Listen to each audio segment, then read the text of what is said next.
Welcome to our channel. If you need to connect your Vivint to Wi-Fi or change the network, follow these step-by-step instructions for a smooth connection process. Step 1. Open the official app for your Vivint on your smartphone or tablet. Make sure you're signed in to your account. Step 2. Navigate to the device settings section and select your Vivint from the list of connected devices. Step 3.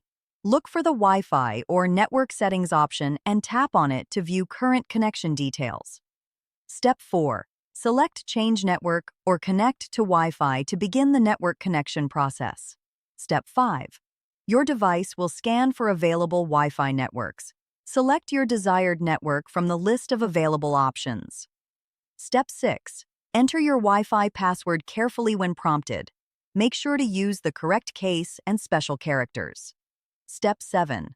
Wait for the device to connect to the new network. This may take a few moments as the device establishes the connection. Step 8. Confirm that your Vivint is successfully connected by checking the connection status in the app. Test the device to ensure it's working properly on the new network. Don't forget to like this video and subscribe to our channel.